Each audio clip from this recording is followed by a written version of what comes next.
You are about to witness history in the making.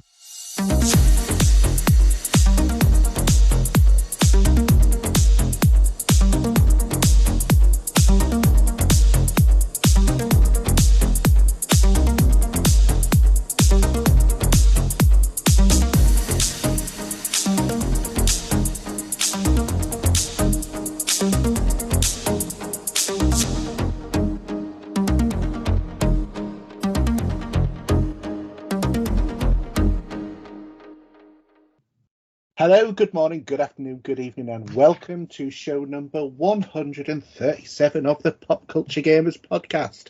Today is the 23rd of March. It's just after tea, and I'm here with Steve. Hi, Steve. Hello. Well, just after tea. I haven't had tea. Actually, it's dinner down south. It's tea up the north, I think. Yes, it's tea up north, and it's... Excuse me, I just because dinner is what you have at 8 o'clock. Well, I don't know, but isn't dinner still... When does your dinner start? Well, it depends. If you're on about dinner time, then that's 12 o'clock. Well, that's not it's 11 o'clock at night, but there you go. Yeah, or it's 8 o'clock at night, depending upon whether or not you want it to be posh. Dinner time's evening, 6 onwards. There you go. Anyway, now that we've had that quick, brief difference in the north-south divide... We can have plenty of them, we always do. We always do. So, Steve, how have you been doing? Yes.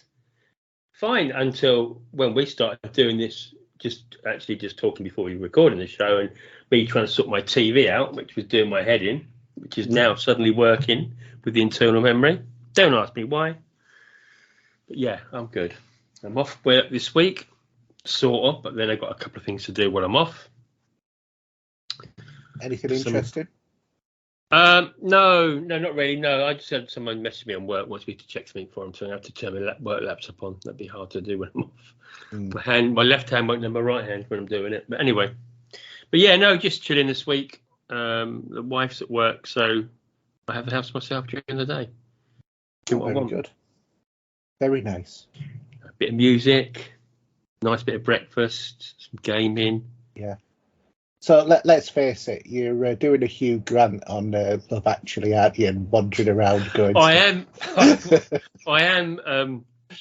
Oh, God, this is my Ibiza, as he says. Yeah. That's not about a boy, though, isn't it? It is, yeah. Yeah. Oh, dear. I know too much about rom-coms. So, don't get me wrong, I love that film. I really do. It appeals to me for some reason. Yeah, I have to admit, I think that Notting Hill is the one for me. Oh, that as well. No, I love them both. They're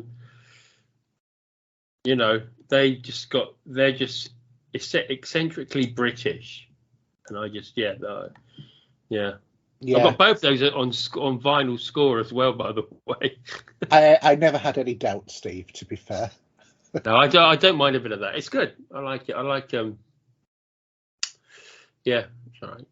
But just busy just chilling, bits and bobs.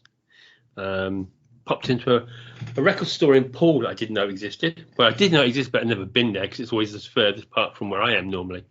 Mm-hmm. So I drove into town there, found it eventually, even though my Wi-Fi was down on my phone briefly because I was trying to use that to locate the store in the high street. Yeah. But yeah, it's quite a good store actually. They've got very large selection of titles from different genres. I did pick up a couple of little bits for a few quid. Some original pressings for about 5, 6, 7 quid while I was there. So yeah, it was all right actually. I might use that for Record Store Day this year. I'm not too sure yet. Or it's either there or Christchurch, but I'm not sure which yet. Yeah, because that's only about 3 weeks away now. Yeah, not far away, is it? What else have I been up to? I've had a week into driving an electric car. That's been fun. Yeah. And has it set you? Have you had sparks with it? Not at all. No. But it charges up properly from the house charger. That works well. It's really just weird driving with no engine sound. It's sort of like a whoosh in the background. Speed up. I actually read somewhere about the Teslas that they actually have speakers on the outside to make a car noise so people can hear them coming, and they have more speakers on the outside of the car than the inside. That's interesting, because I remember I was in a Sainsbury's car park one day, and I saw this Mini drive past, and it took me a sort of a second to clock on that there was no noise coming from it. I thought, is it rolling down the road? But it was an electric one. So. And what's the pickup like on them? Pickup as in? 0 to 60 sort of. Oh, this MG is very quick. Very quick. It can get you out of trouble. And how? Obviously, I used to have an MG many years ago. Yeah. When they were sort of still British, as opposed to, you know, they just stopped being German and come back to Britain. And before that, I actually had a Rover, which everybody used to turn around to me and say, because it was like a granddad's car, Rover, but I used to love it. It was a saloon 200, but you know that when the 200 was what turned into the 400, but it was I had the saloon version of one of them, and because it used to be owned by BMW at the time, I always used to say, well, Rover above all else, it's a BMW. Yeah, but it's an MG5 actually, if you want to Google it. Yeah. Do you rate them then? Are they good? Yeah, it's automatic as well, which is brilliant. Saves on the legs. Well, obviously, every electric car is going to be automatic anyway, because there's no gears, is there? No. Yeah, this has got a long distance of about 276 miles, which isn't too bad. I can charge in any Tesco's. They got loads of them for free, as well as when I'm at home. I've got a charger at home as well. If I've got about half full, it might take about 5 hours to charge it or something. But you can only park in a Tesco for 2 hours at a time. This one doesn't say as long as you want, I think. All right. Most Tesco's have a sign up that says that they'll charge you if they'll send you a bill or a fine for using them for more than 2 hours. But if you're shopping with the missus for over 2 hours in the store, then, you know. If I was shopping in Tesco for over 2 hours with the missus, I would not be worried about that. I would be considering committing Harry Carey. Because you wonder what the bill's going to be like. Yeah, exactly. So, but yeah. I suppose you're offsetting it against the fact that you're charging your car up. Yeah. Yeah, it's free to charge at Tesco's as well. Yeah, because. So, let's say you went for an hour. How much is that going to top you up? Well, I don't think how long when it came, it was 95% full charge. I mean, sometimes it can take up to 5 hours to get it up to full charge when I've used it during the day. So I've not done enough charging to sort of see that calculation in my head yet. Yeah. But it doesn't matter. I get money back from work from charging at home anyway, and per mile anyway, so it's not too bad. Yeah, but you park around at your local Tesco, charge up for free. Yeah. Well, I went shopping, didn't I? So yeah, so I took my daughter out when my daughter's come down again. I've been having them bouncing around the last few weeks, and went to buy some food, and I just went to Tesco's, but I forgot to tell the app to put it on charge. So, oh dear. So I come back, it hadn't worked. I didn't realise you got to OK it on the app, but then I did that, and then went for a coffee at Costa. But I'm getting used to it. It's just one of those things, I think. Yeah. So is the car activated by an app on your phone as well, or do you have a key? No, I have a key in my pocket, and I can just open the door without getting the key out. Right. So that's not too bad. And there's a push button start. There is a secret place if you need to put the key in if you need to. But yeah, it's all very seamless with what goes on. And excuse Yoda, I think Mrs. just got back home. Yeah. And what I do like about the demisting takes, I'm going to make a coffee, and it was all clear. Really, the whole car was The days of scraping with a credit card, if you know what I mean, are gone now. Oh yeah, with the electrified windscreen sort of things. Yeah, it's superb. It is. I'll tell you what. I mean, on my car, because I've got a Seat Exia, which is the Audi A4, but with in the Seat brand. So one thing I've always had a problem with, whatever car I've had, has been about condensation on the inside of the windscreen. And it's just been really, even when you scrape off your car and you go inside and then the inside's all, steamed up because you've had the heater on or whatever. And then you drive along and you're just like wiping the inside window to get rid of the moisture on the screen. I just bought it's like an oversized one of those little bags that you get in packaging. A silicone gel package? Yeah, I stuck that on my dashboard. Don't have a problem with it anymore. Just removed it as an issue. And I also don't means on the morning I don't have to scrape the inside of the windows either. Yeah, that must mean there's a bit of fault to the car though, surely, because it should be sealed, shouldn't it? Well, every car I've ever had has been like this. Oh, okay. And it could always be just like a window being left a slight crack open, and you know what it's like when you've got kids who are always opening and shutting the windows and never open or shut them properly. Yeah. And if you don't notice it, it sort of happens, as it were.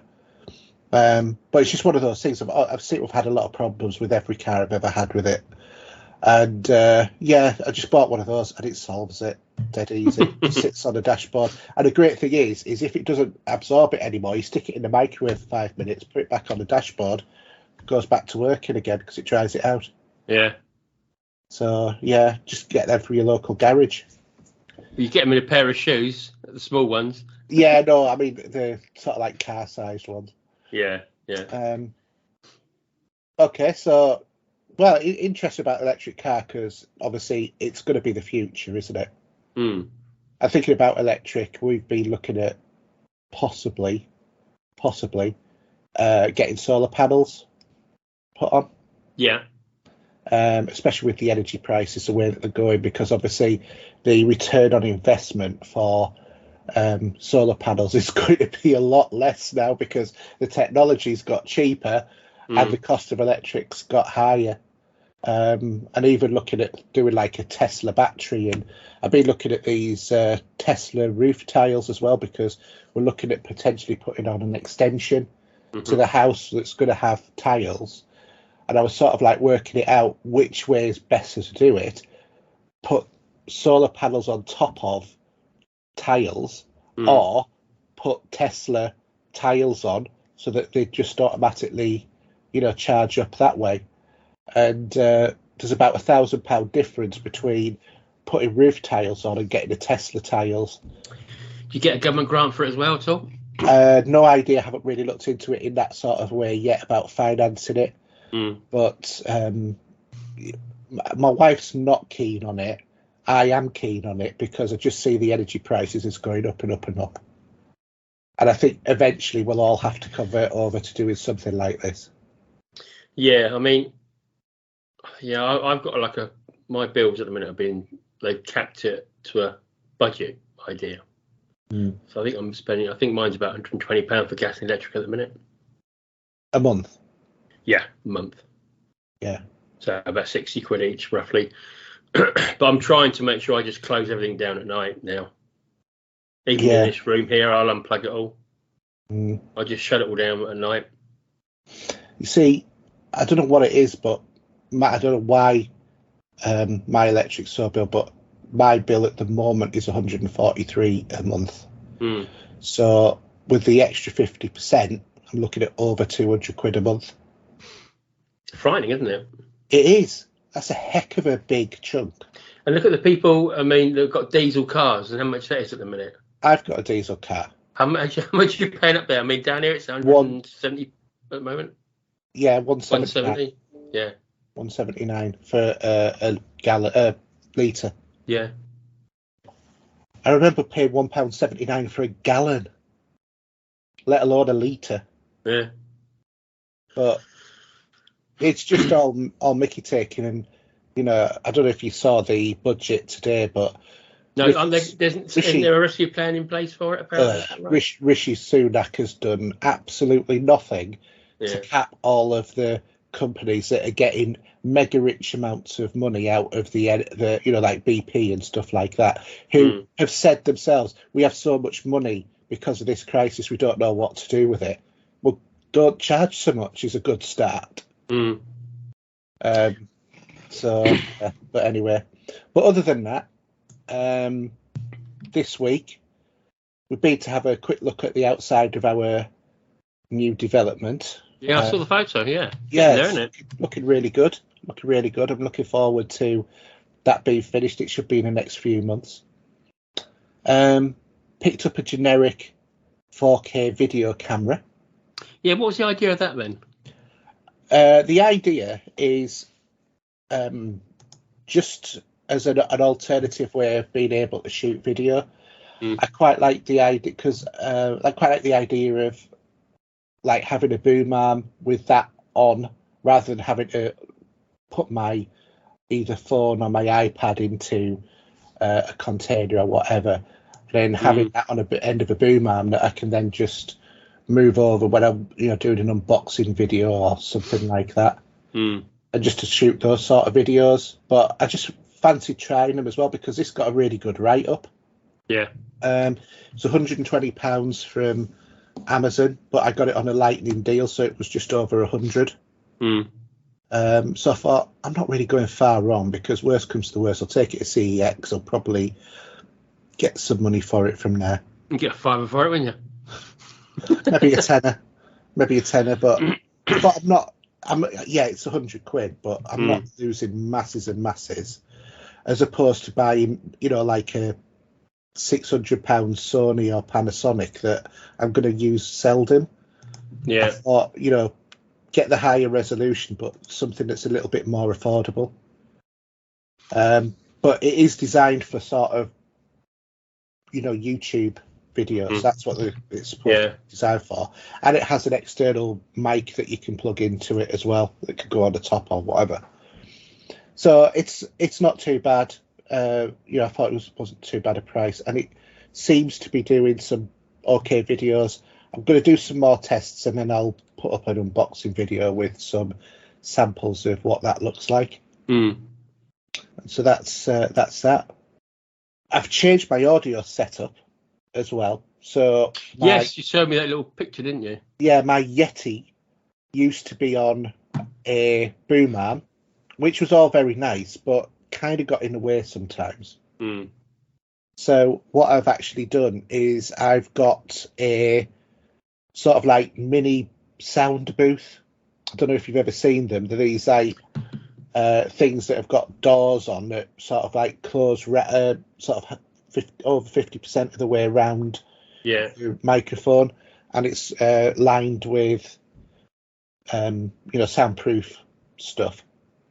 So it's those spiky sponge you see in some of those old sci-fi movies when you're inside a big place like that. Yeah, it's literally those spiky sponges. So hopefully you'll hear an improvement in the sound quality a little bit. Whether or not that translates to the final ended podcast is different, because of the amount of the quality that we output it to make it a reasonable size for people to download. Because I think if we did this at the full high quality audio, each show would be probably about 1 gigabyte, which I don't think many people would want to listen to at that point. And I certainly don't think Anchor and that would want to host either. So we have to have a compromise there. But for things like YouTube videos and whatever, I can get better sound quality, because I'm doing more audio kind of work anyway, because with work I'm now producing a podcast for where I work,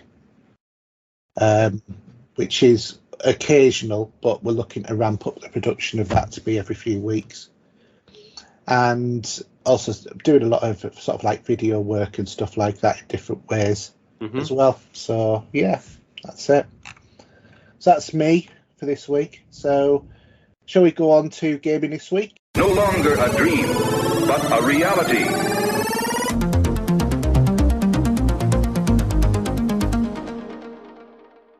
All right, so gaming this week, and we've got a few bits of nice information for you. So first off, Steam Deck and xCloud.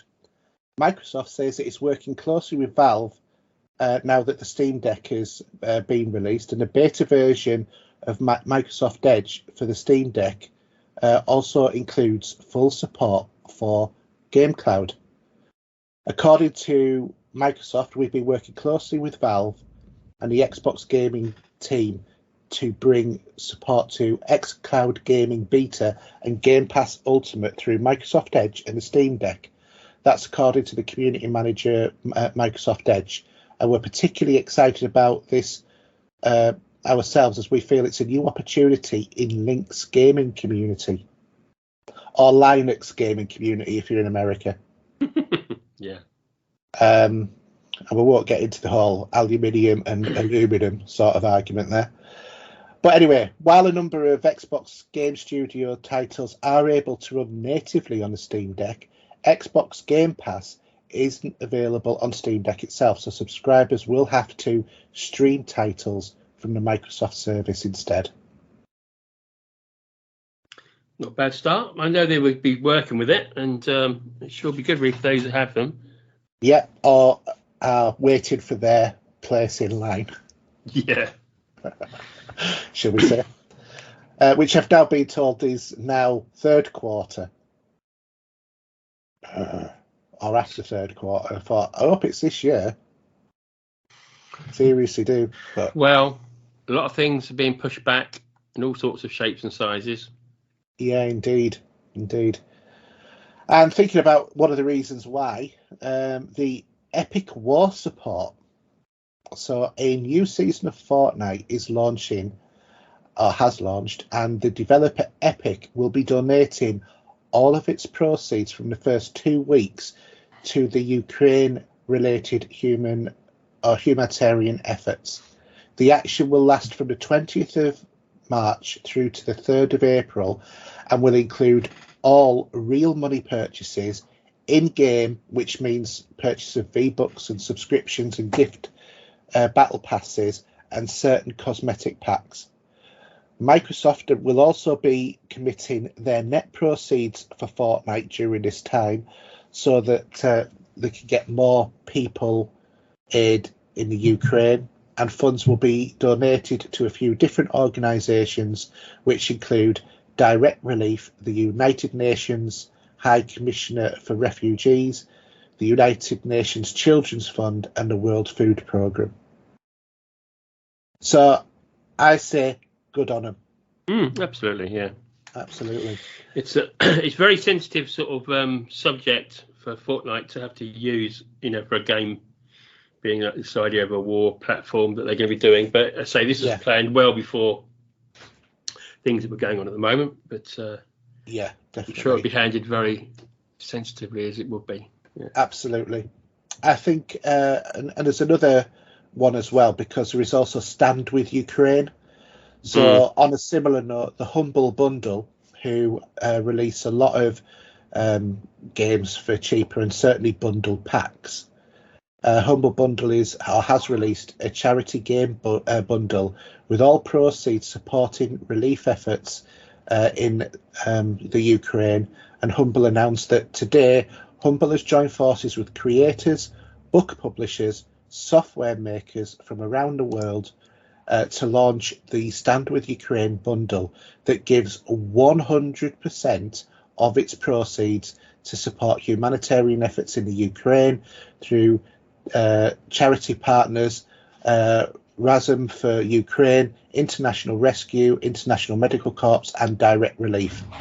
Now, this bundle features over 120 games, books, and software with titles like Spyro Reignited Trilogy, Metro Exodus, Super Hot and Back for Blood, and the Pathfinder and Warhammer rulebooks, and a 12-month license to Game Maker Studio 2, which is included in the bundle. So the bundle will be on sale, or is on sale now. We've put a link on our Facebook group, and I've also tweeted about it. A sale of a minimum donation of $40 through until the 25th of March. There's only a couple of days left to jump on this. But so far, the last time I checked, which was a few days ago, the bundle had raised over £5.7 million. And I believe it's gone a lot higher than that since. Matter of fact, I can tell you because I can look it up straight away, can't I? So looking at the Humble Bundle now, if I look at bundles, Stand with Ukraine. Right, I mean, this is amazing. £11 million. Wow.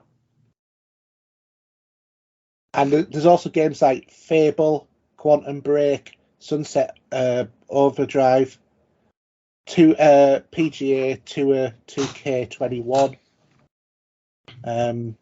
Endless Space 2. You know, there's absolutely loads of games on there that you would want to jump in on. It really is a fantastic deal for a bundle. And, you know, helping so many people as well. So,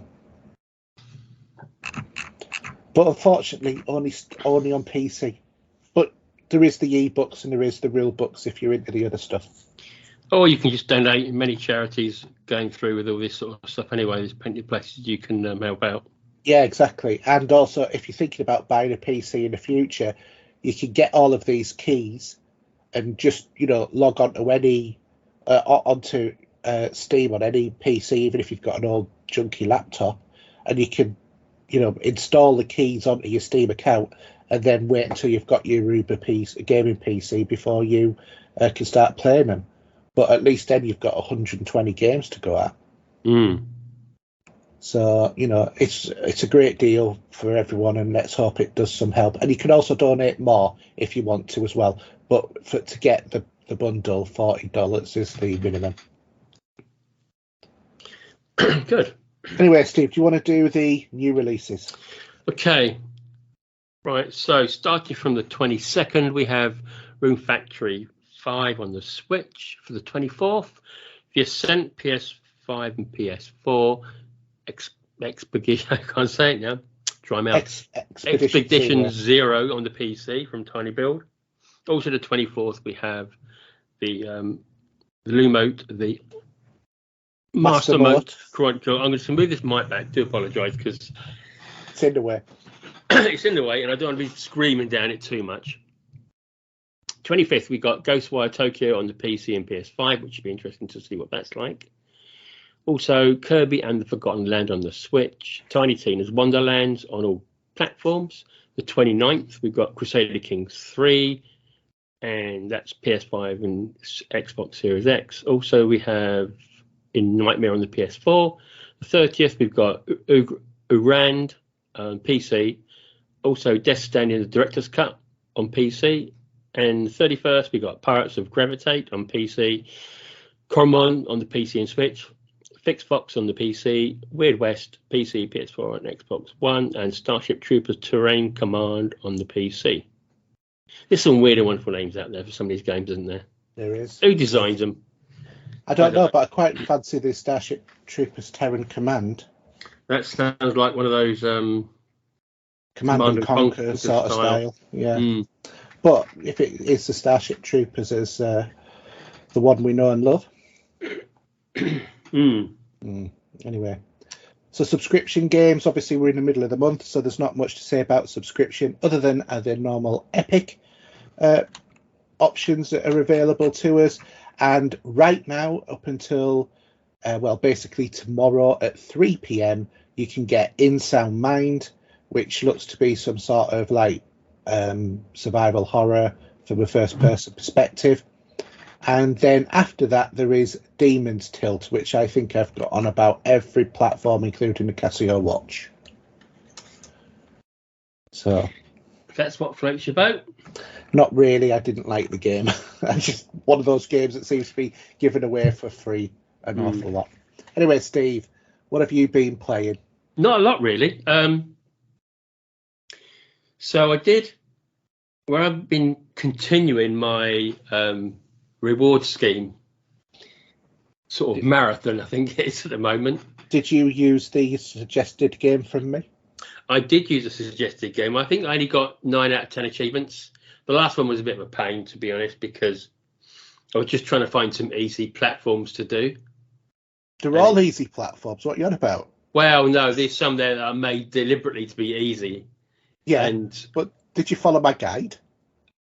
I think I did, yeah, to a certain degree. But the last thing you have to do, I thought, well, do you know what, I can't be asked. I've got 9 out of 10. Yeah. I'm not too fussed about being a completionist from that point, but I needed what I needed to do the next 7 days. I know, mate, but that's 900 gamer score out of 1,000. Well, can't leave it at that, can you? Well, I mean, it's fine what it is at the minute. I mean, I don't know what my game score is now. It's probably gone over because I was always under, was it? Yeah, you must be over 100,000 by now. Yeah, 100. It's 100 and with 360. Yeah, so. But yeah, no, it's just that I don't know the scheme's there. People should use it. Some people can use it without realising it. Yeah. And to be honest, if you've got Bing as your default search, you're earning 3 Microsoft points every time you do a search. Well, what I do is I just go into the Bing on the Xbox and I just click through them all to get the 90 that you need. But I'm on a streak. What my streak is in a minute? My streak is, if I go into it, I'm on looks like it's week 10 streak at the moment. So you heard it first here, folks. Steve's a streaker. Yep, I'm a streaker. So I'm up to 16,000 points at the moment. That's good. So that's all right. So I'll do that every 16,000. Did you say? 16,263 points. And it's taken you 10 weeks to get that? No, because I use some for Destiny. So I reset after the Destiny came out. Right, okay. Are you with me? Yeah. So at the moment, I just got 16,000, which is all right at the moment. Just leave it there.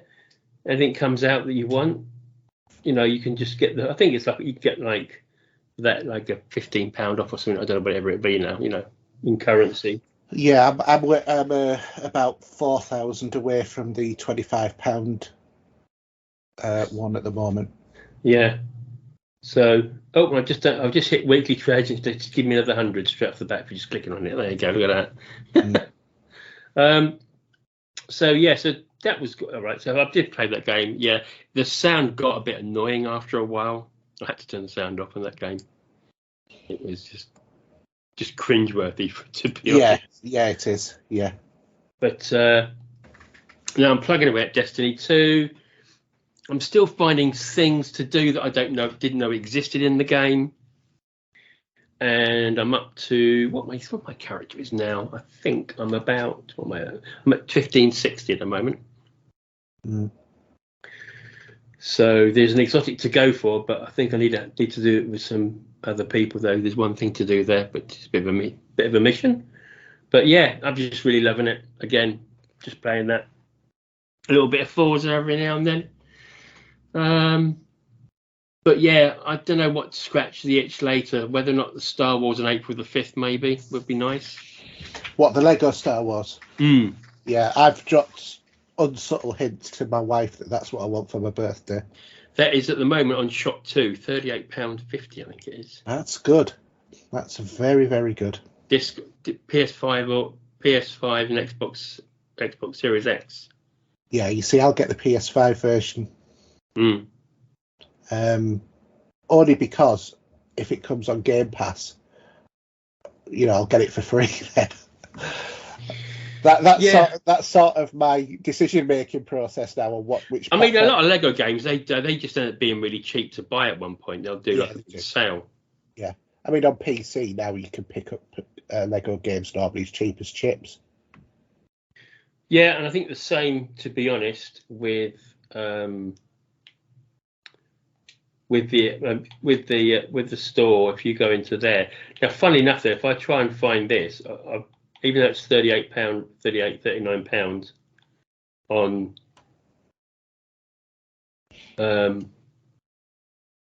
on the Shop 2 site. I don't want to guess how much it's going to be on here. It's probably rather frightening. Well, it's $49.99 on digital. Yeah. But when I look at the ones I own, I've got loads in there. Batman 3, the complete saga of Star Wars, the movie.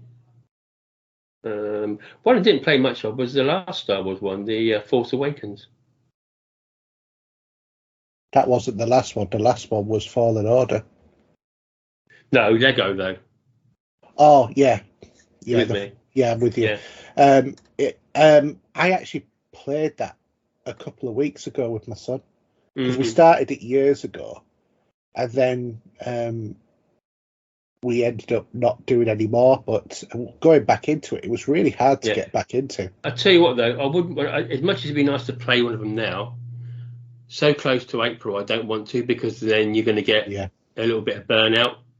Yeah, I want to go back in fresh to the game. So I've got all the other Star Wars ones other than that last one, and Indiana Jones and Indiana Jones 2 on there. I've got a few 360 ones there that are back on my list of games that I've got. I think I've got just about every Lego game that's been made in one way or another. Yeah. But it's amazing that there's about 80 add-ons in the store here. And 49 games. You know, so it's been a while. Season passes and that now on the Lego games as well, which you never used to do. That's true, yeah. Well, I did play some of the Avenger ones, but I don't seem to own that. I don't know how I played that. Yeah, I didn't feel that hit the mark. And I don't think I played the Jurassic Park one either. Yeah, that was definitely a dip in quality, I think. Yeah. But there's some good stuff out there, and you know what they're like. So yeah, other than that, really, that's about it, I think, for me. What about yourself? Have you been? Well, I've been playing a couple of games on Game Pass. So the first one is a game called Unpacking. Oh yeah, okay. Yeah. I've been playing these on PC, not on Xbox. But basically, Unpacking is exactly as it sounds. You're given various different scenarios where you have to unpack boxes because you've moved in, and it sort of follows a story of your life as you grow older, from, you know, like moving house when you're a kid up to going to college and then buying your own house and then moving into a bigger house and stuff like that. So all of the boxes get more and more and more complicated. And yeah, you can unpack and put everything away where you think. If you put it becomes a bit of a puzzler to an extent, in that some of the boxes have been mispacked, so you've got to put the objects in the right place in the right rooms after you've unpacked everything. But it's pretty easy to work out, and it's just sort of like a bit of a relaxing game to play. So, you know, I would sort of fiddle with that while watching something, you know, like a YouTube video or something or other like that.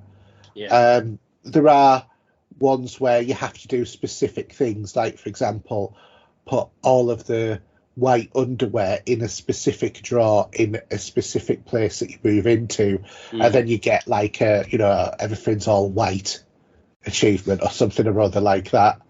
It's something cheesy, but there's a few of them, like you have to put two teddy bears together in a room on a specific thing in a room at some point, and there's all those sort of things, and you get some good gamer score out of that. Like I said, it's a pleasant sort of game. It's not going to set anybody's world on fire, but it's just a time filler rather than anything else. I would say is probably the best description. And it's free, and it's an easy 1,000 gamer score, if time consuming, because it does take a while to do it all. But you know, you can access it on Game Pass easy enough. The other game I've played is the Procession to Calvery. So this is another 1,000 gamer score Game Pass game. This is a relatively simple point-and-click adventure, which is easy to complete in, say, about 3 or 4 hours without a guide. Right. It's available on Xbox and PC, but the achievements are not stackable. They've done that stupid thing so that if you do it on one, it affects both.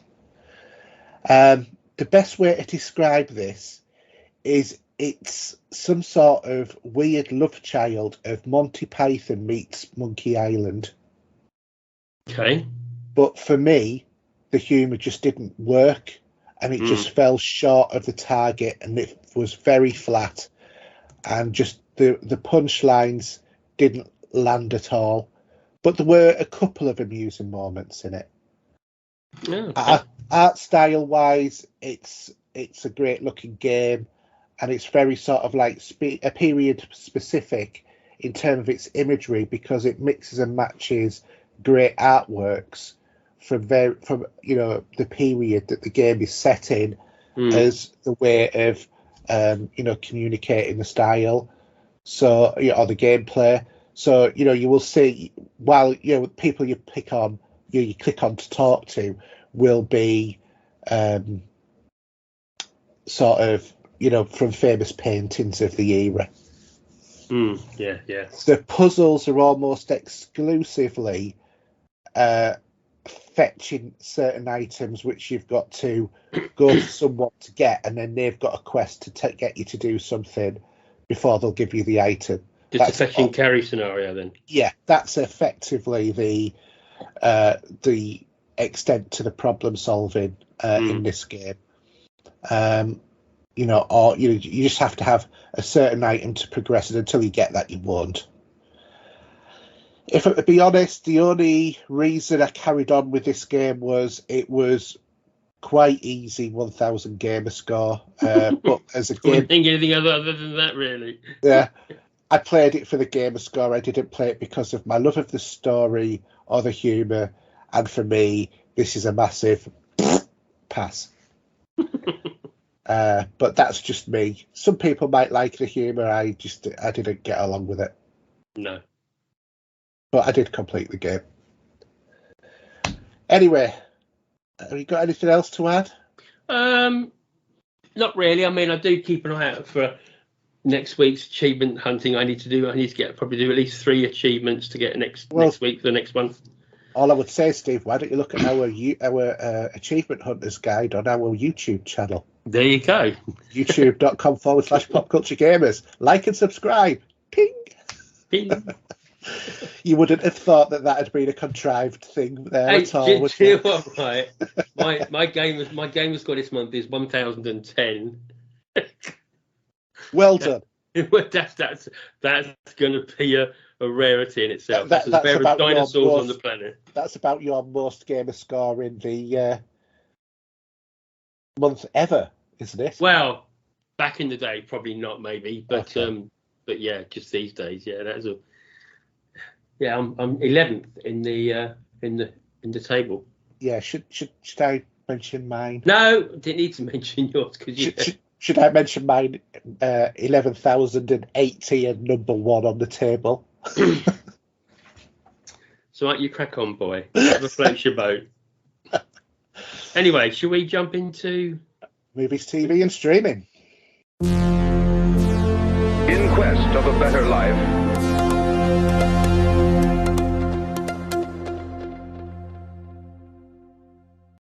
Okay, so movies, TV and streaming, and a great bit of news for all of us on the UK side.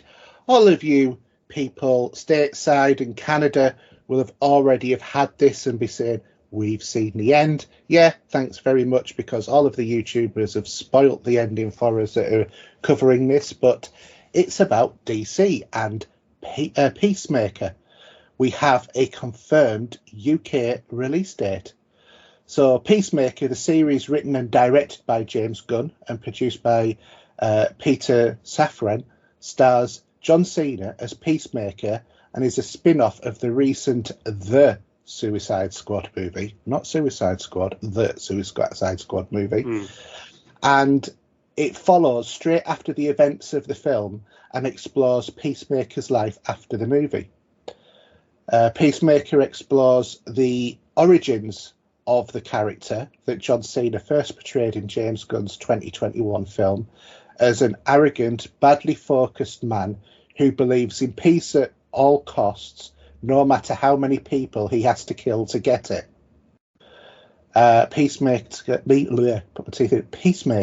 will be exclusively coming to Sky and streaming service now in the UK, with all episodes of the series starting from yesterday, yay, 22nd of March. And I've watched several episodes since yesterday, and I absolutely love it. It is great. And I'll tell you what, I'm going to call it now. This show has, hands down, the best title sequence at the beginning of each episode of any show. Okay, I'll take your word for it. So watch it. The opening, opening music thing on the beginning of every episode is just hilarious. You've got to watch it. It's brilliant. And how it ends with Eagly, his eagle, is brilliant. Mm. So, other than that, Steve, I know that you're chomping at the bit to mention the little bit that you've already posted on the Facebook group, but do you want to tell us what we can all look forward to if we have Paramount Plus or we're in the United States? Yeah. So I was going through my Twitter feed yesterday and saw the Inglorious Trexperts saying that a video was put up for, I didn't even realise it was this close to happening, but Star Trek Motion Picture 4K Director's Cut is ready to rock and roll. Mm-hmm. A released trailer was up, then Paramount pulled it off. I found one, put it on there, and 6 hours later that one was pulled as well. But looking at that, I must admit I am chomping at the bit for this. Unfortunately for us UK viewers, Paramount Plus isn't available yet. It will be on Sky hopefully at the summer, but that's still a couple of months away off of its announced date, which is April the 5th. I'm wondering if we're going to get the same thing they did with Zack Snyder's Justice League, because that was put straight onto Sky Movies, wasn't it? So I know it's exclusively on Paramount Plus. That's in America. So whether or not they might allow Sky to have it on Sky Movies on its release date would be interesting. If Let's not, face it, it was going to be April the 5th. Yeah, that's first contact day, isn't it? Yeah, it is exactly 42 years before First Contact Day. Or 41 now, actually. Sorry, what am I on about? Last year would have been 42. 41 years to First Contact Day. Yeah, so interesting. But yeah, we look forward to it. I mean, the trailer looks great. I know there's some people out there that don't like the movie. It's a purist Trek movie, I think. You know, don't get me wrong. We all love the others. 5 probably the least, maybe. But also, there's one of the next gen ones I'm not too keen on as well. But I would say that there's more than one of the next gen ones that you could say you're not too keen on, to be fair. The last one was. We're not going to have any insurrection in this podcast. I think it was Insurrection. Was it Insurrection? Insurrection was lousy, as was Nemesis. Yeah, they were just. And Generations wasn't really very good. Well, but I think, to be honest, I don't know if you remember it coming out on the big screen. I do. I remember there was hoo-ha about Captain Kirk being killed. Yeah, I mean, to be honest, I think it was okay. It was okay as movies go, you know. But I know Star Trek 5 is a bit poor, but there's a bit of love for that, really. Even though it's all made of cardboard, that one. There's a bit of love for Star Trek 5, even though it's only from William Shatner. We want the director's cut, please. As a director. And he's 91 yesterday, wasn't he? I think so he's getting on a bit. Yeah, and he's been into space. Yeah, wow. But I love the fact that when he was saying about what a fantastic experience it was to Jeff Bezos, Bezos was ignoring him. But yeah, we look forward to that at some shape or form. I think the most important thing for that is the 4K Blu-ray release. I think that'd be Christmas. Oh God, I hope not. I don't want to wait that long for it. I will be vexed. Yeah, it's like a dog on heat, isn't it? Yeah, I just want that movie. That's the proper purist Star Trek movie, is Star Trek the Motion Picture. It is, yeah. We'll see what happens. Yeah. Okay. That's the one that separates the fans from the pseudo fans. It does, because I put that on the Star Trek Facebook group I'm in, which is the original series. You mean the one that we're in? Huh? You mean the one that are you in the same one as I'm in? Of course I am. Okay. Of course I'm in the original series one. The bulk of people like it, but there are the odd one or two that says, "Oh, that's rubbish." Yeah, they just get kicked from the group. But I just said, whatever. I think when I never used to appreciate that as a movie, because I always remember the showing of the Enterprise, which is only about 5 minutes long, to be about 40 minutes. And now I just love that whole scene. Just seeing that the beauty of that, what they did with that model. I was reading. I got my book out yesterday. I was having a cup of coffee, and I got the coffee. I call it a coffee table book. Yeah. Which is Star Trek the Motion Picture, the visuals and special effects. Yeah. And in there's some lovely photographs of the production, and one of them there is the Enterprise, where they're standing it down. It's massive. It is absolutely massive. And then in the background, in another shot, you can see the dry dock sitting in the background. Oh, man, it's just huge, absolutely huge. But yeah. But these models used to be in those days. I know miniatures. There are miniatures as well, but don't get me wrong. For those shots they got on how that works, bigger is bold. Yeah, and it was a thing of beauty, and the director's cut is definitely the better version of the movie. I don't recommend you get that book though. You should pick that book up from Amazon. I don't really have the room for a coffee table book, to be honest. Oh, I got quite a few sitting in my shelf.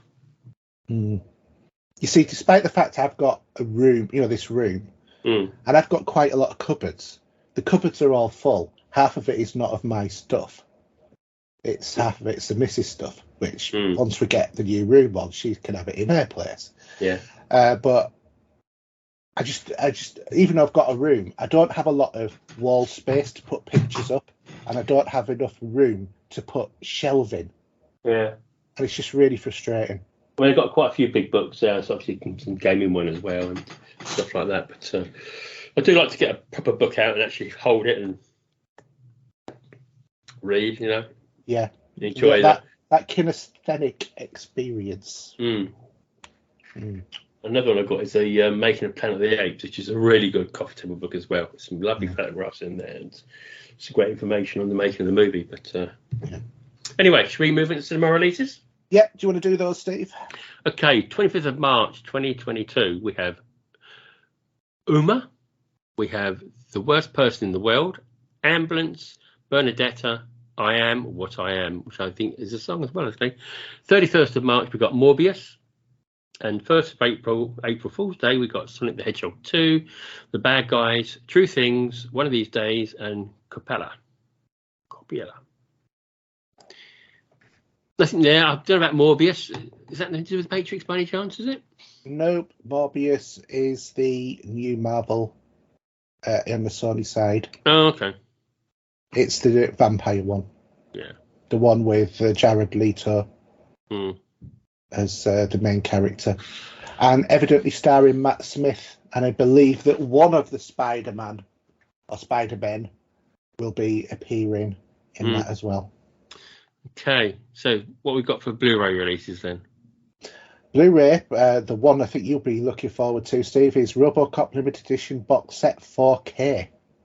So I've got the Steelbook version of Robocop coming. Pre-ordered that, seemed like a couple of 2 months ago, I think. So hopefully that will get pushed out early as soon as it can, I think. Yeah. I mean, the that is a box set of all the movies, I presume, but I wouldn't go down that road. But the 4K Robocop from Arrow, which it is coming out. I think that probably might be what that is, I think. But yeah, I can't wait for it. Yeah. I should probably then trade in my other copy, my Blu-ray copy of Arrow. Probably. I've done this. I'll do the same because I've got 2 American Werewolf in London's Arrow special editions as well. So I've got the 4K and the Blu-ray. Yeah, so you can always donate them to your mates, you know. No, I'm gonna get some money for them somehow. I don't know how much CX have written me off for them. Horrendous. But I tell you, so what have we got in the list? Mary Shelley's Frankenstein. Yeah. Quite a good movie. Something for the missus. We have Called Midwife, Series 11. We have The Matrix Resurrections 4K, Blu-ray and DVD. There's a box set of them as well now, isn't there? Have you seen that? What, for all 4? Yeah, there is. I saw that on Amazon earlier. No, I've not seen that, and to be honest, I have no intention of going for that. I've already got the trilogy. It's like the Resurrections is definitely the extra movie that should not have been made. And we can name another trilogy that's like that as well. And now they're making a 5th one out of it as well. What's that? Indiana Jones. Oh, yeah well. And a Kingdom of the Crystal Crud. Yeah. So they need to learn when to leave something alone. The Matrix trilogy was a really good trilogy. All 3 movies were good. I don't care what people say about the other 2 weren't as good as the first. Nothing's ever as good as the first because it was the first. But they continued the story well. And they ended perfectly. And they didn't need to go any further. Yeah, because they ended riding their horse into the sunset, didn't they? At the end of number 3. So it was sort of, right. That was spot on. Yeah. The Last Crusade, I think that the title gave it away. The Last Crusade. That should have been the last. Kingdom of the Crystal Skull was terrible, especially with what you call it, who used to be on Transformers until he got too arrogant for his own boots. Mr. LeBouf? Yeah. Him. I never could stand him on Transformers, let alone on Indiana Jones. And evidently Harrison Ford hated him. Yeah, I must admit, it's one movie I don't go back to often. Probably never. I mean, it's funny. I turned on Sky last night, and it was the last 2 or 3 minutes of the third one, Last Crusade. Actually, even that copy on Sky looked really good, to be honest. The quality of the image. I mean, I've always loved Raiders of the Lost Ark. I've always loved The Last Crusade. I've been lukewarm on the Temple of Doom. Because it was a bit dark, maybe. No, I just didn't enjoy it as much. It just didn't.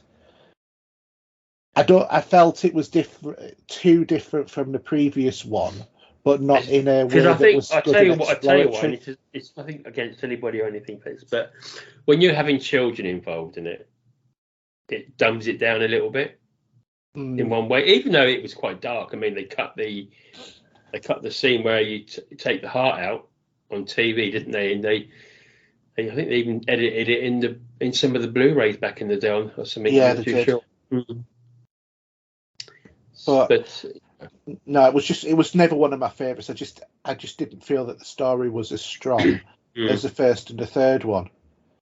But the second act is always a difficult act, isn't it? There's not many films. The only ones that really spring to mind is sort of like the Godfather Part Two, the Empire Strikes Back. I was just about to say that. Yeah.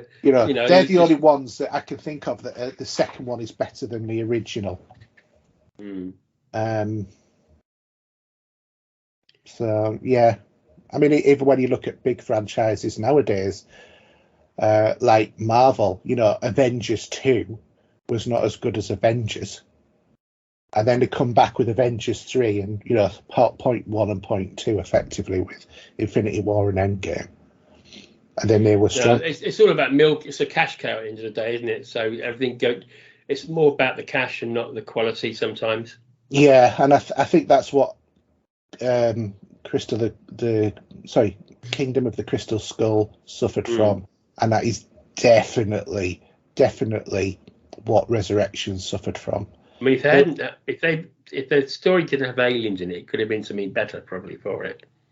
Yeah, because I think, I mean, right, that's aliens is for X-Files and stuff like that, but but there's all those things about ancient aliens that we were visited, and it was them that brought on the technological advance of human civilization and all of those sort of arguments, which is what they were trying to cover in that.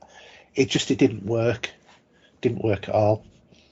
But you know, I think we've given it enough of a rub-off. I think a lot of people say that, you know, they got the four Blu-ray box set, but that one, some people just wing it away and get rid of it.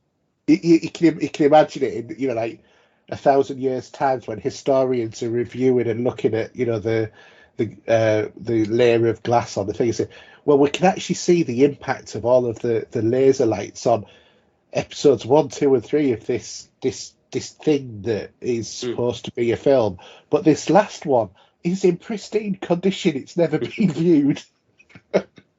Yeah, that's it. Yeah. Anyway, let's do the charts. So, cinema charts this week, we have at number 5, No Time to Die. I'm surprised that's still out there. At number 4, staying in the same place, is Dune. At number 3, down from 1, is Clifford, the Big Red Dog. At number 2 is The Matrix Resurrections. Why? And number 1 is Spider-Man No Way Home. Yay! Blu-ray DVD chart, quite similar in a way. So up from 6 to 5, we got Ghostbusters Afterlife. Up 5 to 4, No Time to Die. Re-entry, because of the 4K Blu-ray, American Werewolf in London. Re-entry at 2 again, Avengers Endgame for some unknown reason. And June from 4 up to 1. So, yes, the new version, not the good one. The 2020, but 2021 version, yeah. Yeah. The Villeneuve. It actually got I think it got a BAFTA last weekend, didn't it? For the score. I was going to say, if it got it for, like, you know, a fast-moving story, I wouldn't be so much BAFTA as baffled. But I did have a quick look at the BAFTAs, and, you know, there was quite a few bits and pieces that got something, but No Time to Die might have got something as well. But anyway. So it should have done. It's good enough. Yeah. So what have you been watching, Steve? So finally watched Spider-Man No Way Home. Yay! And yeah, interesting. I actually rewatched the one before that actually as well, because my daughter was down and Far From Home. Yeah, because she said to me, well, she's only seen the first one, the third one, sorry, but not seen the first two, or no, she saw the first one but not the second one. So I said, so when you saw the beginning of the third one, did it not be thinking what's going on here? So showing her that second one put everything into slot, should we say? So when you say that, are you referring to all Spider-Man movies, or no? I'm on about the new one. So with the character. Can we just say, if anybody hasn't seen Spider-Man No Way Home, now is the time to stop listening and fast forward for 5 minutes, because we're going to talk spoilers. So you got 5, 4, 3, 2, 1. You're out of the podcast. Right, go, Steve. No, so obviously the last one before that we had that Mysterio, didn't we? So yes, which pulled a fast one, if anything, should we say, to reveal who Peter Parker was, and she sort of guessed she guessed then and worked out in her head how that all come together, and that was quite good. Even going on before it started, I knew that we were going to have 3 Spider-Mans in the movie. That's not really a spoiler, because I think it was sort of mentioned everywhere. I think every man his dog probably knew that. Everybody was predicting it. Mm. Everybody was predicting it. Not being big-headed, but I think I would said it way back before people were saying it. Mm.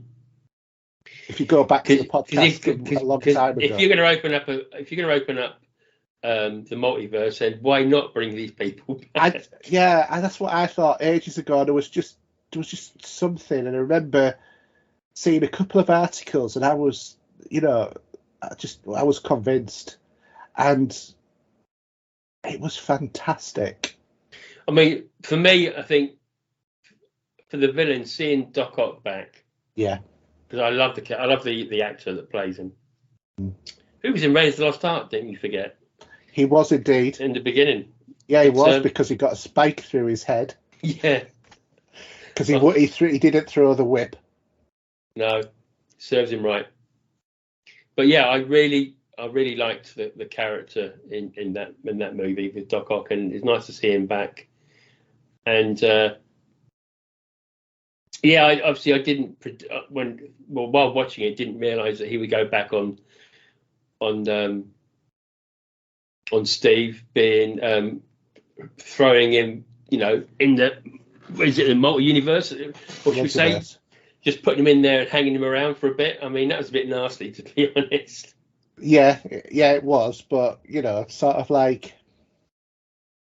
he wasn't listening, was he? No, he wasn't. I mean, I know what you mean, but we say about Alfred Molina, he's a great actor. He really is. And I loved him on Spider-Man 2, wasn't it, that he was on? Yeah. It was great in there, and to see that character being brought back, and of course William Dafoe as well as the Green Goblin. He was great as well.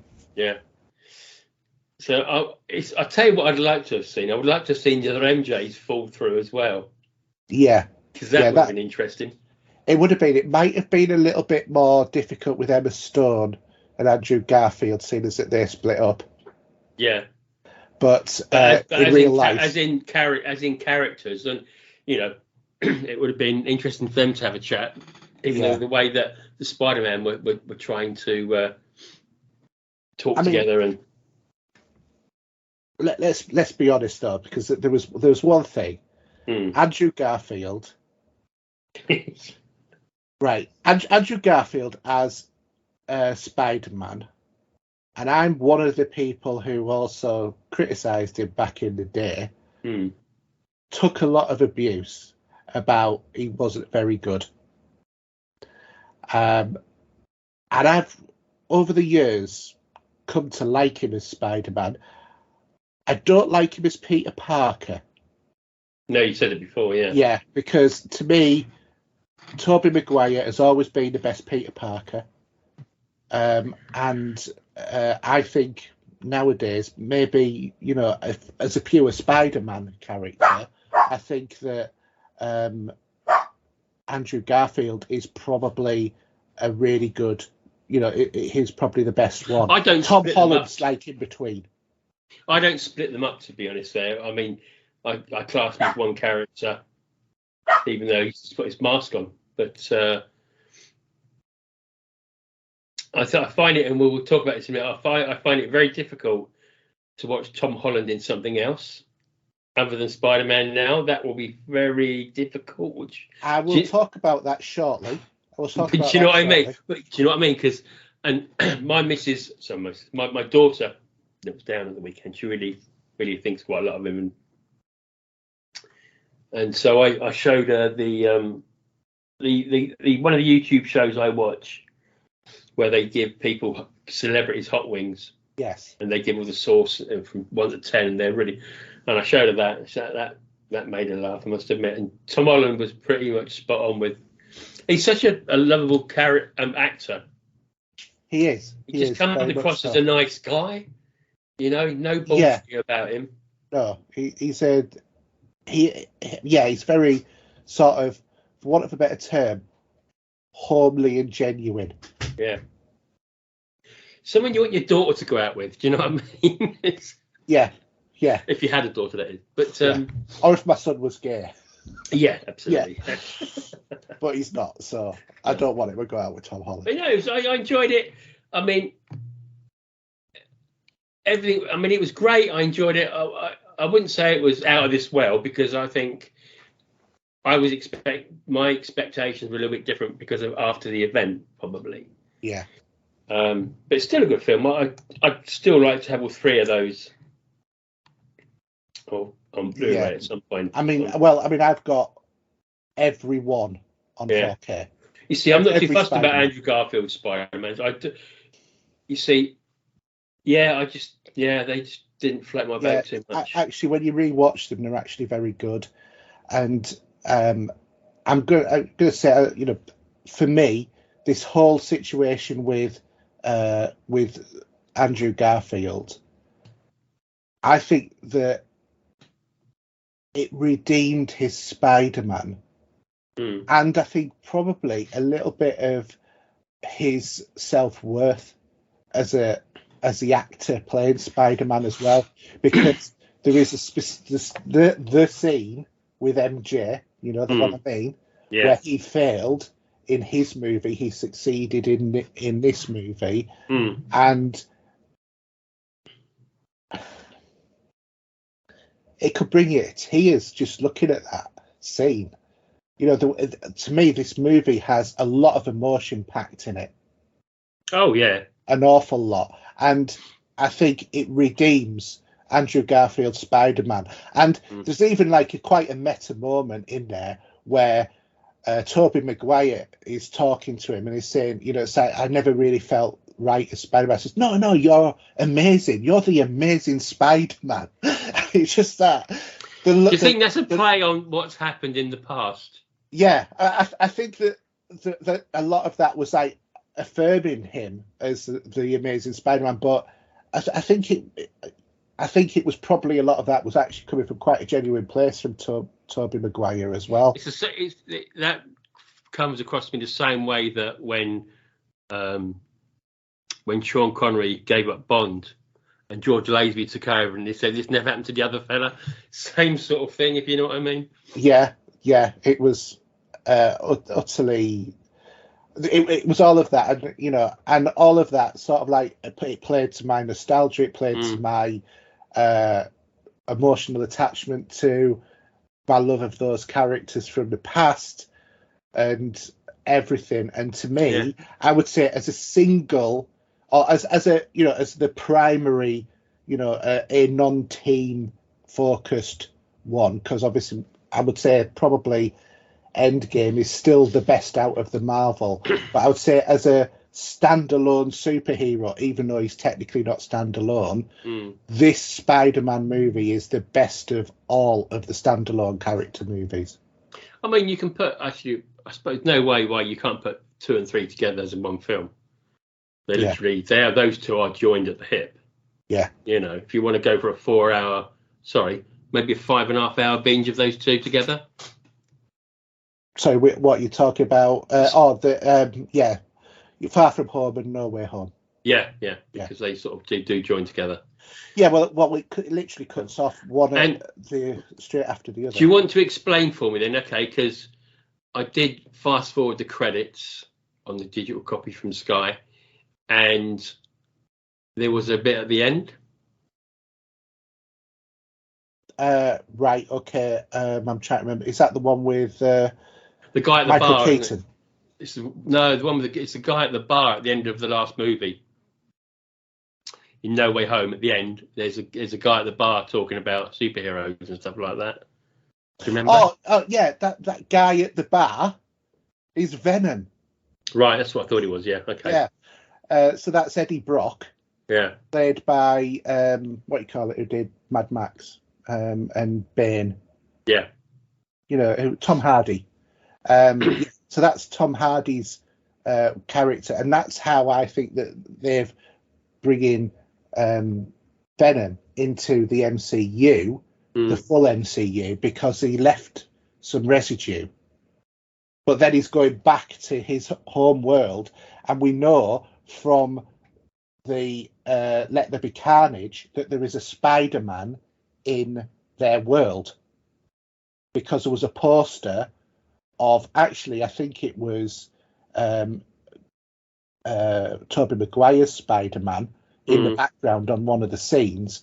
But what I've been hearing on the grapevine is we're not going to see the end of Andrew Garfield as Spider-Man or Tobey Maguire. They're both coming back, but there is talk about the fact that actually Andrew Garfield will come back in the next Venom movie, or maybe the Sinister Six.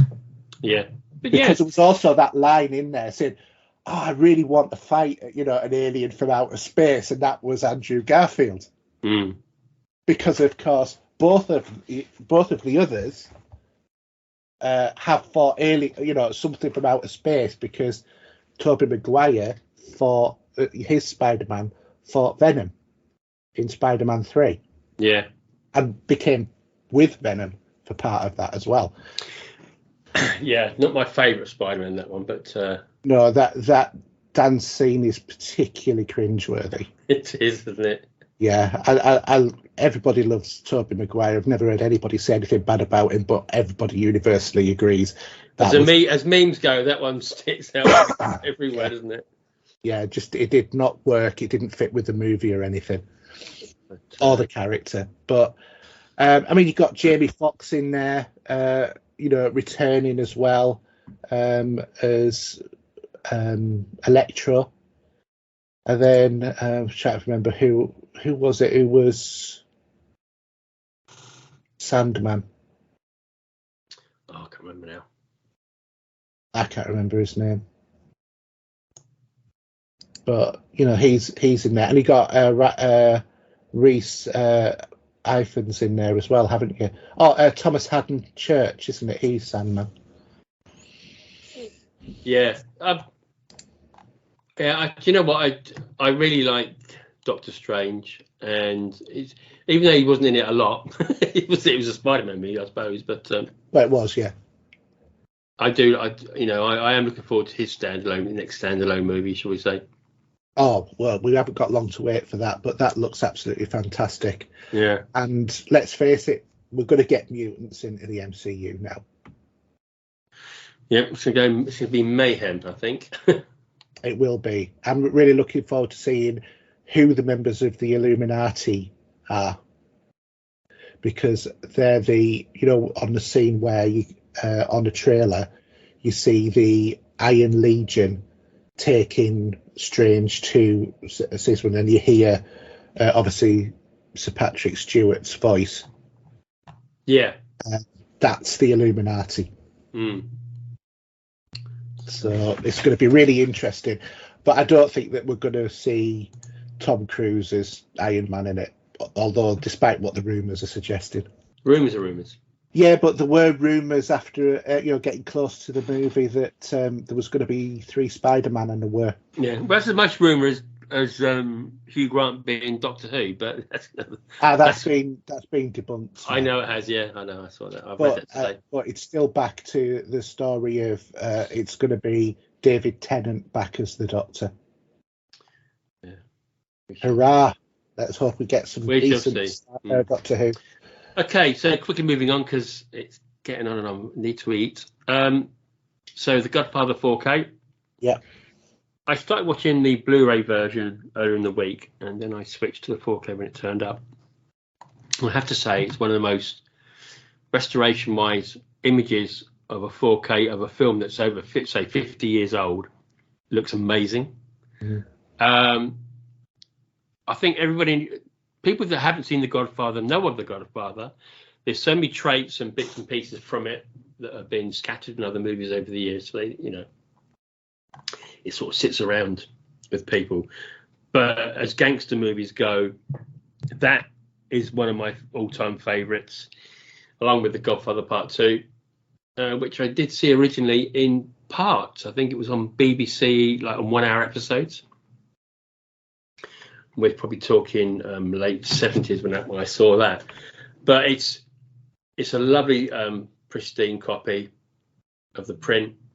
I think they've done a fantastic job with the whole box set anyway, because you do get something I haven't seen yet, which is Coda, The Death of Michael Corleone, which is another version of Godfather Part 3. Yeah. So I will get to them one at a time. I just think every character in this, from James Caan, who, unfortunately didn't last too long, to Taylor Shearer and everyone else, Marlon Brando, Al Pacino, it's a superb movie. Yeah. And it is probably one of, I don't know what the Internet Movie Database top 10 is, where that it sits in it, it's probably pretty high. I know this isn't your cup of tea, which is fair enough. No. But do you really like gangster movies at all in any shape or form? They're not really. Not my bag. No. And yeah, it's a thoroughly good transfer. I think the copy with the prints is a bit pricey, but I didn't like the way that the discs sit in the fold out of the big of the £100 version. It's not a cardboard box, is it? Yeah, it is, and they've got. I don't know if I probably can't reach it here, but it's not my Exorcist Blu-ray. They're in like slots of cardboard. I don't like those because it damages the discs taking them in and out. Exactly. So where I've got the standard version, should we say, it's all in a 3 gatefold open, and they'll slot in nicely on proper sets of pins that click in. Yeah. So yeah, that's really good. The last thing is, we had a nice surprise for the backers of In Search of Tomorrow, the sci-fi documentary of the 80s. We got a digital version early, about a week ago now. And if you don't know much about this was a Kickstarter documentary from the same people that brought us In Search of Darkness, Parts 1 and Part 2. And also they did one In Search of an Action Hero, which is another good one. Worth watching that on Prime. And if you love the 80s sci-fi movies, everything's in this documentary. It goes a year at a time from 1981 to 1989, or should I say 1980 to 1989. It's 5 hours long. It's thoroughly entertaining. It brings back so many memories of movies from that era. Obviously, the highlight is 1982, because that's one year that you will see so many movies that came out from that time is incredible. The cast list in this of people chatting about movies, from Peter Weller from Robocop, Paul Verhoeven for his directorial debut movies with Robocop and others he did. Nancy Allen's in it, Kurtwood Smith from Robocop. You've got Clancy Brown, Sean Young from Blade Runner, Catherine Rose Stewart from The Last Starfighter. The list goes on. Will Wheaton's in it as well, doing some interviewing. Thoroughly fantastic. The director that did this, David Owena, again, he's done a fantastic job. And with the idea of Kickstarters like this, I think it's just brilliant. I should look forward to the hard disc copy coming with the posters and bits and bobs, T-shirt and stuff that I've got with the Admiral Kirk edition, which I've got. But I think to purchase this now is ending in a couple of days' time. But for the love of anyone, if anyone's got the love of 80s sci-fi, you will adore this, and it will bring so much memories back as well. It's I can't praise this documentary enough. And eventually it'll probably come on Prime, because I think some of the other ones did as well. But yeah, if you want to pick it up, you can go to their website and order a copy. Mm-hmm. That's about it, really. A little bit of TV. I think quickly a bit of TV. I've started watching the Resident Aliens back on Sky again now. Yeah, it is. Doesn't seem as good. It's enjoyable, but not as good as the last season. No. For some reason, I don't know why, but maybe it'll pick up. Yeah. Anyway, so do you like to talk about? Yeah, so I've been continue to watch Star Trek Picard. I think this new season is continuing not to disappoint. It's much better than the previous season. I do still have a lot of love for season 1 because of the way that Alan and I did the deep dives after every episode, but obviously we're not doing that this season. Every episode so far has continued to have a good, strong storyline, but the latter couple haven't had the annoying micro catch-ups which they shoehorned into the first episode. My prediction for this season, given everything that I have witnessed on the show, is I am predicting every special captain to appear. shall we say. Oh, I'm glad you saw what you were going to say, because I don't need to know anything else about this. Yeah, I'm not going to say any more. But that's my character. But there was quite a shock on episode 3 about one of the characters.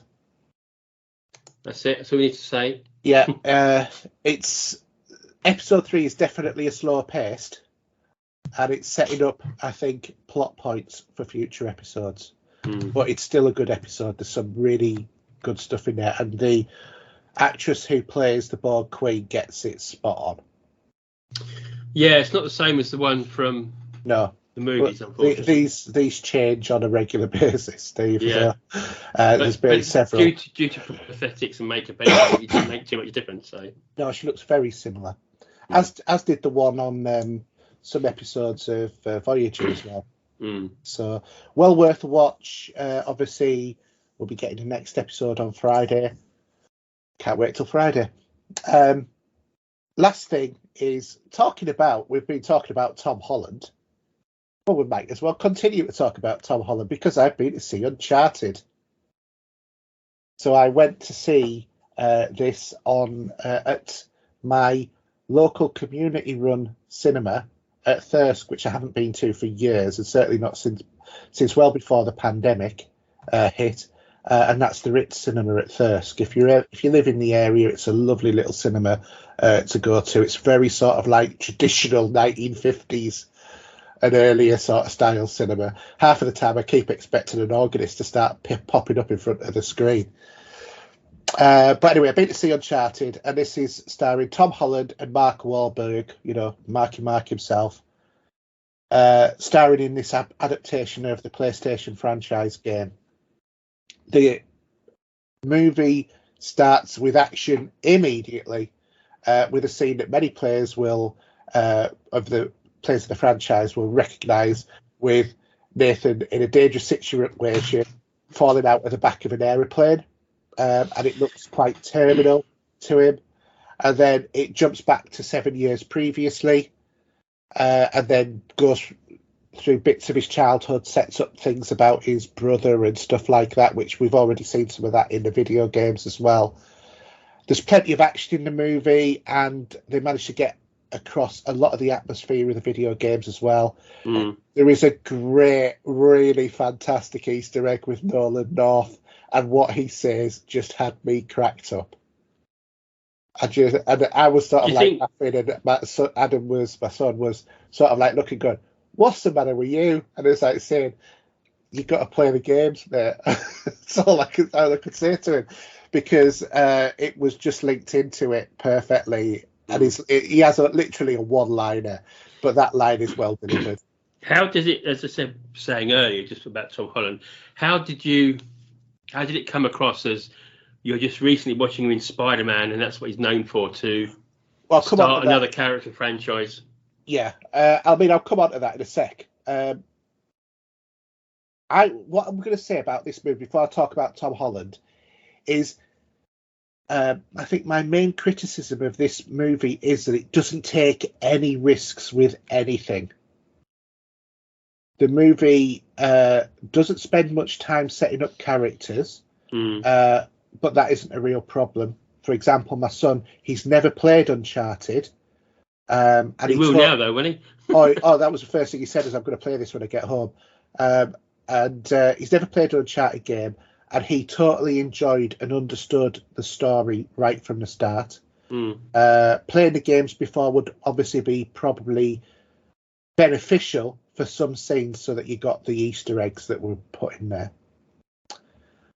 I did think my main concern was going to be Tom Holland as the character, being completely fair, because I see Nathan Drake as a guy who's in about 38, I would say, and not 24.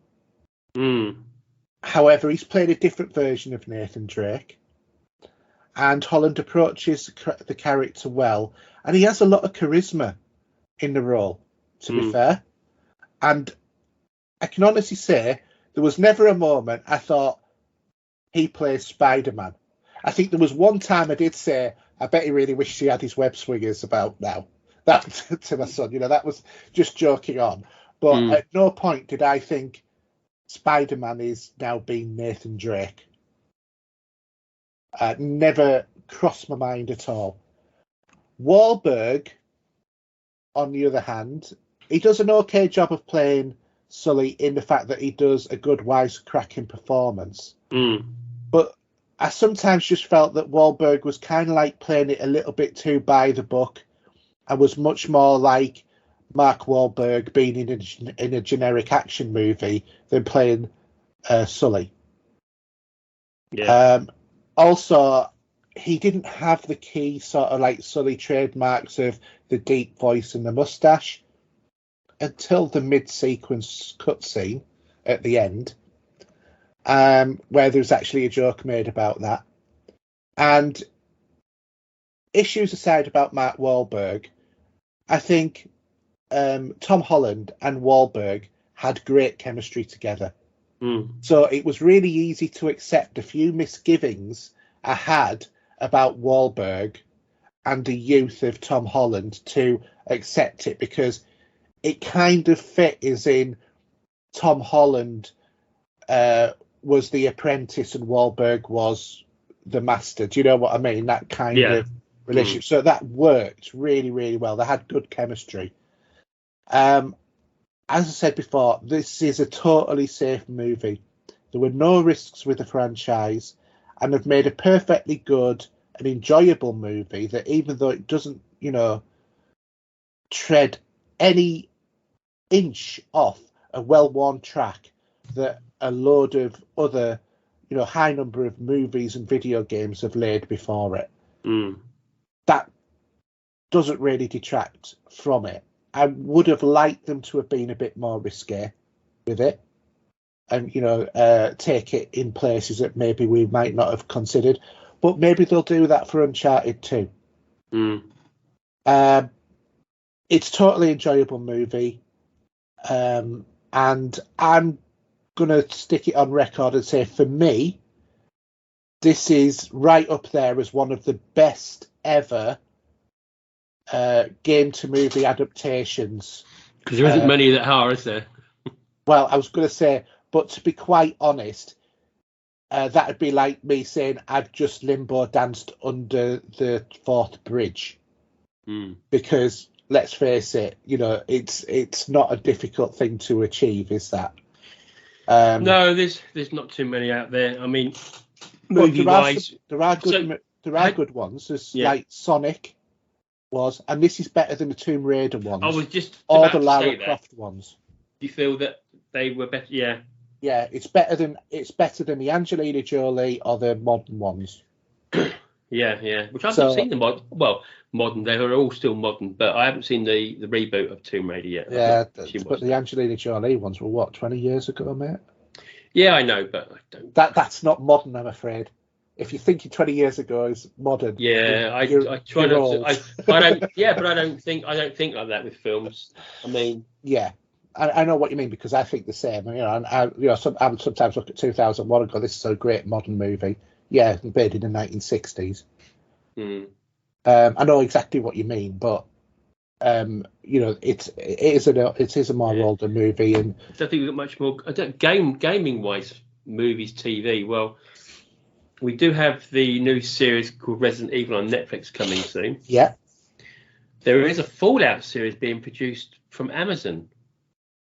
Yeah. Well, I remember rightly, that was teased, but yeah, I wonder if as part of the actors will get stuck in the environment. I thought you'd say that. Wind you up.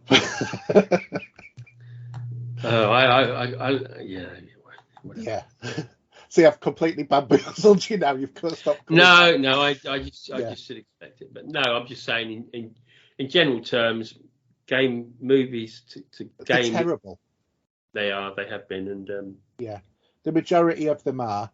You get very few good ones, but this is probably just about the best. Not saying it is, but I'm saying I look forward to seeing it. Top two. And it is well worth seeing, because I did not look at Tom Holland and thought Spider-Man, other than like a little quip about the fact that I bet he could do with his web shooters now.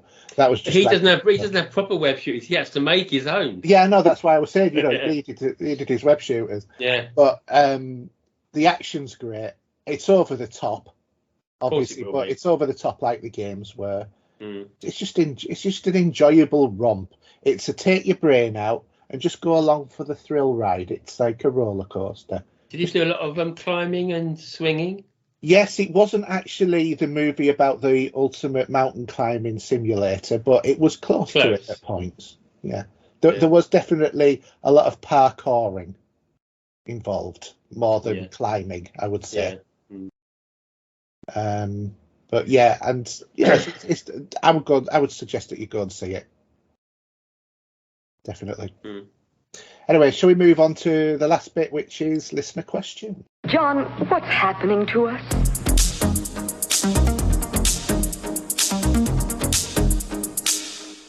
All right, so listener questions, and Mark has supplied us with the questions.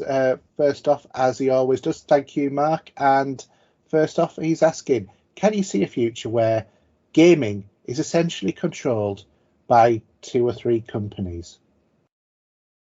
I'd like to say no, because I think the powers that be above these companies will stop it. Yeah.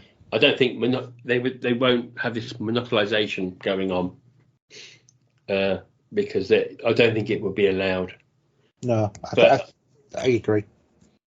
I mean, there will be some more acquisitions from other, from somebody like PlayStation or Microsoft, maybe. Well, PlayStation have already said some companies that are taking over, haven't they?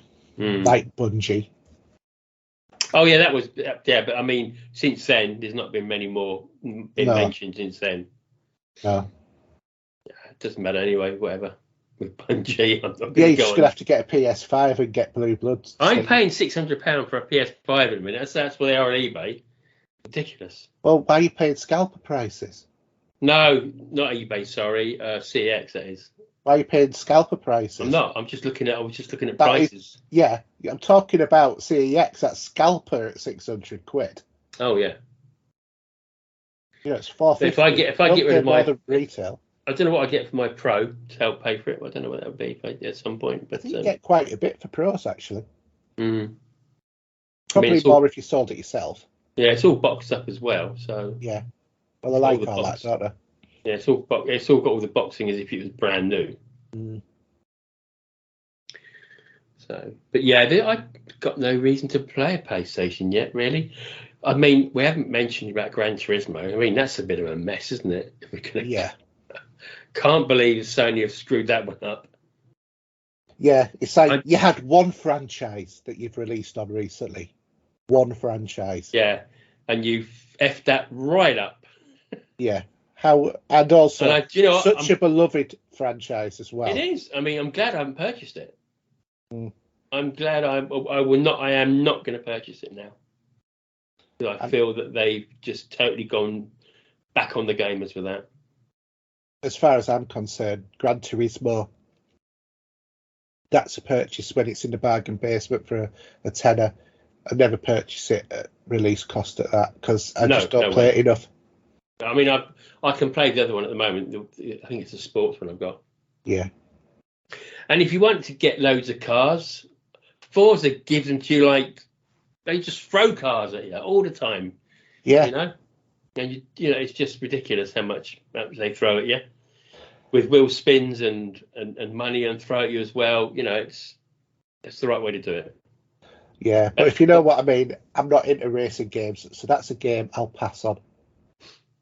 Yeah. And there goes a tumbleweed. So, second question then. Should we go straight into that? Go on, Ed. Do you prefer to game with a headset sound or through your speakers? Speakers. I do both. The only reason being at night time, it's going to be slightly better to keep a happy household, as it's only the other side of this wall. It's the bedroom. So, but I've got to say that I think my Xbox headset is one of the best headsets I've owned. Very good headset. and sound quality is excellent with it. As much as also the chat is with using it as if you're in party with someone. Yeah. I think for me, I'm in a different position to you because you're out of the way of that in that corner of the house, aren't you? Well, my gaming area is the other side of the main outer wall because I'm on the garage, which is built onto the side of the house, which is now being converted into rooms. So, and there's a garage on the other side of my garage, so I don't have any neighbours who will complain about the noise. No. So I can literally play stuff at really cranked up volume. And in terms of, it kind of peed me off when we used to have to play Destiny 2 on the Xbox and I couldn't play on the PC before they did cross-play because I would have to wear a headset so that we could talk. Now, I just put you and Mark on my Jabra. So you don't hear my game and I can hear you two talking. Yeah. And talk back to you without any headphones on. And I've obviously got an amp and separate modern short speakers for my PC. So, I much prefer having I don't like headphones on. The only time I ever like to have headphones on if I go for a walk. Yeah, they've got their place, but you can't beat having the sound out, from your setup. Maybe that may be. Yeah, definitely. Cool. Okay, so Scott Kidd has asked, what's your most favourite car you have ever owned? That's difficult for me because my cars are company cars. So I've got to say that I do love the one I got at the moment, the MG5. Yeah. I did own a Toyota Corolla, I did like that car actually. That was quite a good car. Never broke, always worked. And it's got that sort of sporty look to it as well with the Corolla. Yeah. What about yourself? We'll go through the cars I've had. I had a Polo, which was a great car to start off with. It was a D-Reg Polo, and I had that back in 88 when I started driving. I then had a Rover 200 Saloon, but obviously it was what was the Rover 400 body, not the 200 body, so the bigger version of the car. It's the only saloon car I've ever had, and I loved owning a saloon. And that car had like walnut trim around on the doors and the dashboard and stuff like that. It was beautiful. Paid for it myself. Absolutely fantastic car. Loved it. No power in it at all. It was sort of like 0 to 60 in whatever gravity could pull you down at on the downhill. But I loved that car. And then after that, I got a Toyota Carina E, which I spent more money on fixing things that kept going wrong with it than I did on my car loan. I was paying out £600 a month, £200 for my car loan, and £400 on repairs every month. So I got rid of it. I then went to a Rover 400, which was the newer model, of the one that I'd had, but more curved off in the hatchback. It looked quite sporty. Beautiful car, loved that. Then I got a Citroen Xantia. Yeah. Which was useless. You had to wait for the suspension to rise before you could actually set off. And one day we had an emergency in the family. We had to get to my wife's aunt and uncle's quickly, and I set off immediately at her request because I said I've got to wait for the thing to come. And she said, no, we haven't got time. We've got to get there. So I set off before it had raised. Doing that cost me £1,000, and that was 20 years ago. I hated that car. What did I have after that? I had a Seat Toledo, which was quite a nice car. Oh no, I had an MG ZR after that. That was okay until the cylinder head gasket went at 40,000 miles, and I never trusted the car after that. Then I had a Seat Toledo, and then I got the car that I've got now, which is the Seat Exio, which I love. It's leather interior, beautiful car. You know, it's an Audi A4, but with a different badge. Yeah. But I would say my favourite one was my second Rover. Because it was bright red, had a spoiler on the back, looked really sporty. Wasn't sporty at all, but I loved that car. And I had a 10-disc multi-disc changer in the back as well, which was cool back in those days. If you remember such things. Go on, Jason, then. Okay, so Jason Toon's question is, Desert Island pop culture gamers. 8 snacks, 1 movie, 1 game. 8 snacks. 8? I don't think I've got a variety of 8 snacks I can go to. A cheese sandwich, a ham sandwich, a Primula sandwich. I think most of these are going to be sandwiches. Twix, twirls. That's 5.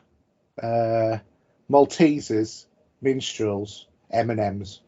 Now you can't have some of them chocolate because you get it all messy in the controller. No, I won't, because a lot of those have got shells so they don't melt. I mean, I do like my chocolate cold, personally. Yeah, so do I. That's why you always leave it on the side and then you only pick it up to eat it. So I like to keep minstrels and Maltesers in the fridge. Yeah. So I've got to do 8 snacks. Have you done 8? I've then done we'll go 8. on to the... So, not that I should do, really. Monster Munch. Yeah. Snacks. Well, gaming. What? Jesus. Marmite, mate. Marmite toasties, surely. God, Marmite and cheese toasties. Yeah. Okay. I haven't tried that. I'm going to have to try that now. Honestly, the cheese toasty with Marmite on it. I'll spread a little bit of Marmite on it.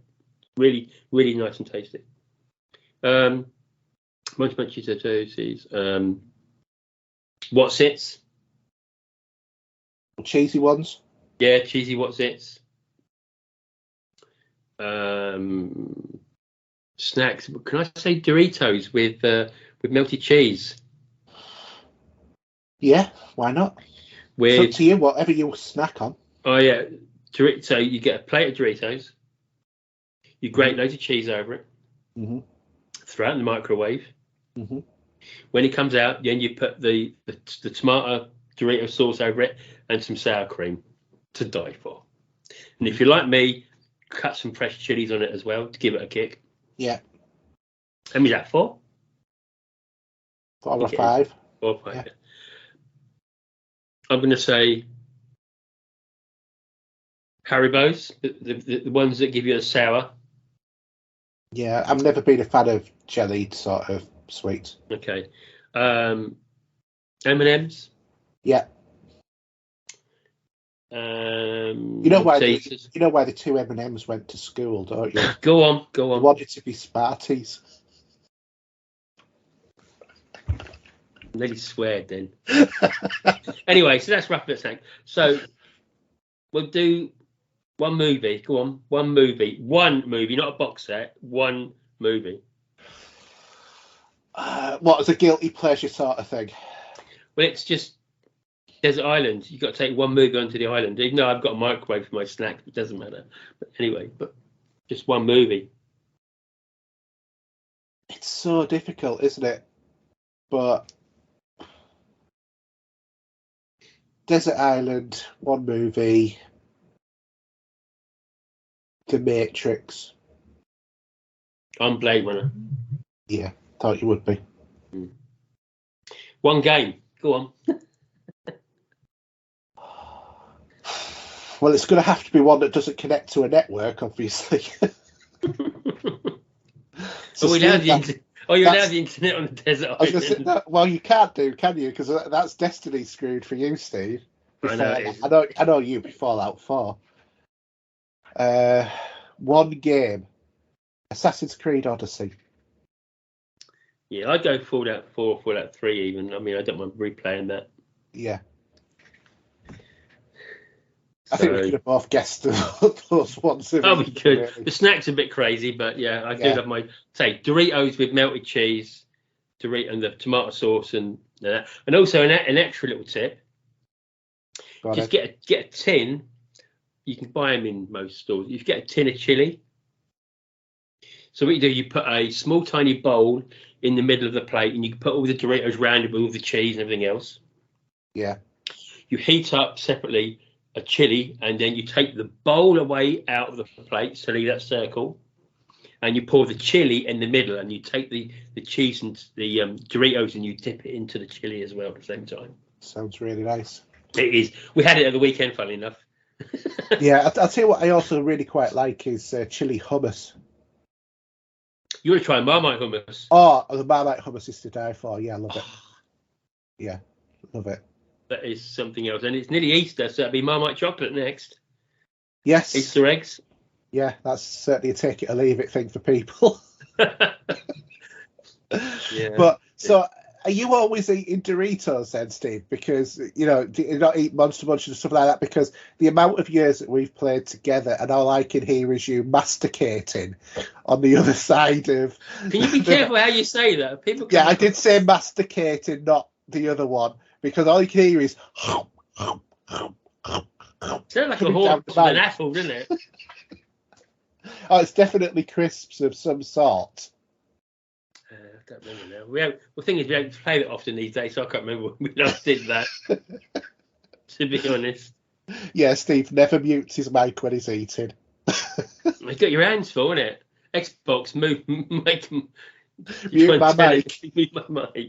The unfortunate thing is, though, you then can't say Xbox unmute my mic because you've already muted it.